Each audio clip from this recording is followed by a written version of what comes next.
그리고 가독성에 대해서 얘기를 해봐야 될 텐데요. 자, 가독성은 최소한 내가 어떤 글을 읽을 때 60% 정도 이상의 배경 지식을 가지고 있어야 그 글을 읽을 수 있다고 합니다. 60%. 저도 이제 베스트셀러 목록에 올라와 있는 책을 구매를 했지만 읽지 않고 책꽂이에 꽂아놓은 책들이 있거든요. 자, 그런 책들은 돌이켜보니 제가 그런 내용들을 이해하기에는 지식이 부족하더라고요. 제 관심 분야도 조금 아니었던 부분도 있고, 네, 그래서 가독성도 필요하다.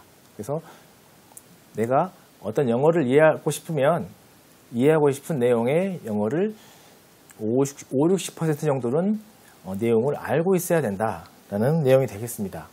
자, 여러분들 독서 많이 하세요? 독서가 중요합니다. 자, 4차 산업혁명이란 이런 글이 있는데요. 자, 언뜻 읽어봐도 내용이 상당히 어렵습니다. 그렇죠? 자, 한글로 된 글이지만 이 글이 상당히 어렵잖아요. 자, 이런 글들을 영어로 바꿔서 우리가 듣는다고 생각하면 이해가 되실 것 같습니다. 쉽게. 그렇죠? 자, 그러면 어떻게 해야 될까요? 무엇을 어떻게 해야 될까요? 자, 관심 분야를 일단 결정을 해야 될 것 같습니다. 여러분들이 이해하고 싶으신 영어 또는 듣고 싶으신 영어 관심 분야를 일단 정하셔야 되고요. 자, 그리고 그 관심 분야에 대한 배경 지식을 쌓는 겁니다. 이 배경 지식은 예를 들면 내가 시험을 봅니다. 자, 영어로 된 시험을 보면 그 한글 해설집이 있어요.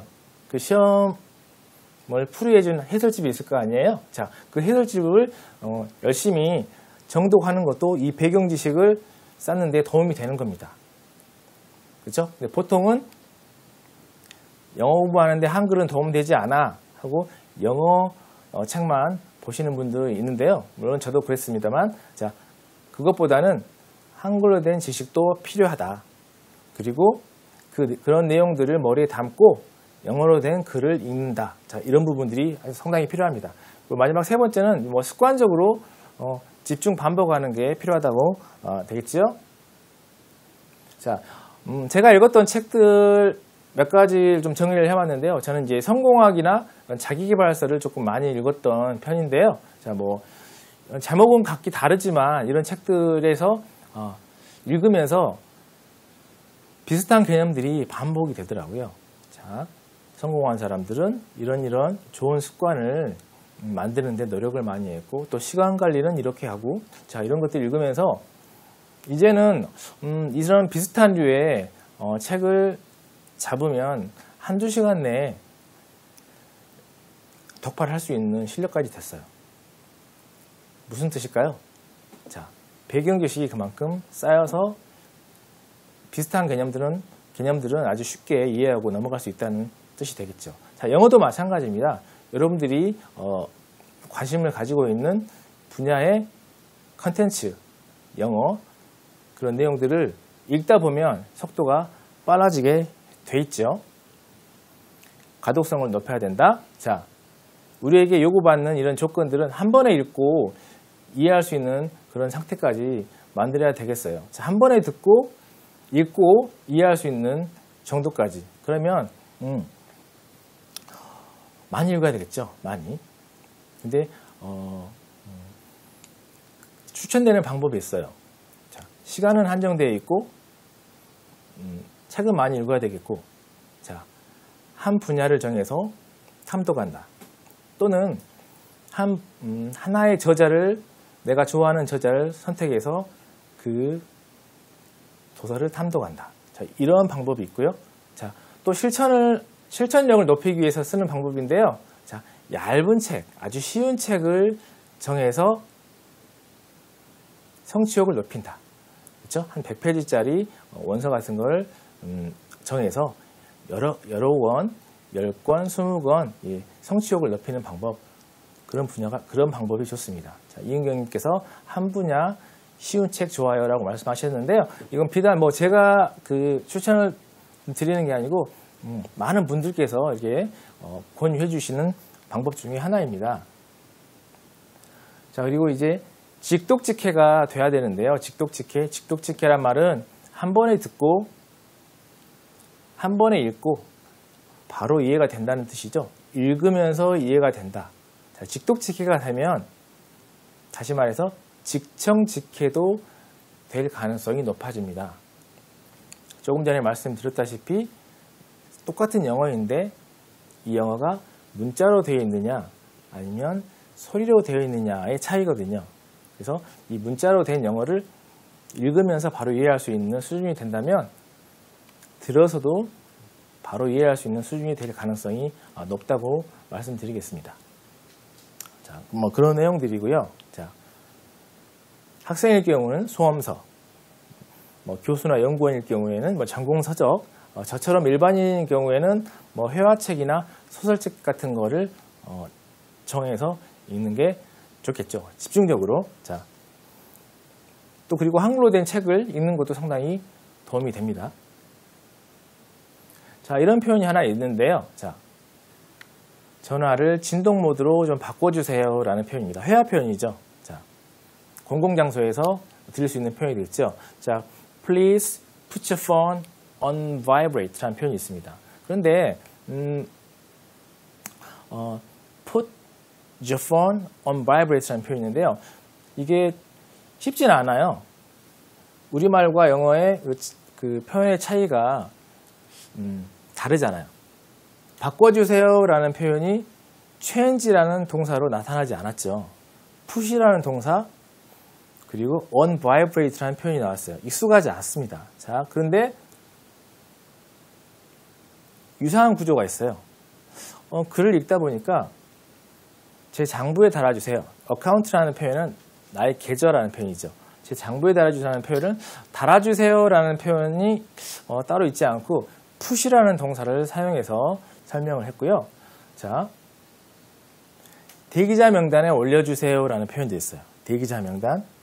뭐 항공권을 예매하는데 예약이 끝났습니다 라고 할 때 그러면 취소할 경우에 고객이 취소할 경우에 저한테 기회를 주세요 라는 뜻으로 대기자 명단에 올려주세요 라는 표현도 put me on the waiting list 라고 표현하는데요. 자, 제가 이 표현을 왜 알려드리냐면 우리는 어떤 표현을 익히는데 누군가가 정리를 해준 그런 표현집을 가지고 또는 책을 가지고 주로 공부를 많이 하는데요. 자, 그것보다는 언어는 특히 귀납적인 방법으로 익히는 게 좋은 것 같더라고요.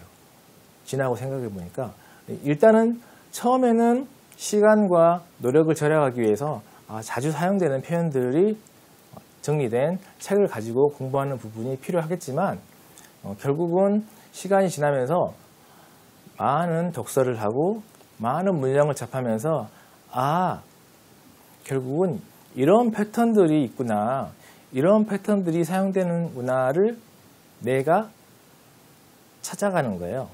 내가 패턴을 발견해가는 거죠. 그걸 귀납적인 방법이라고 주로 얘기를 하는데요.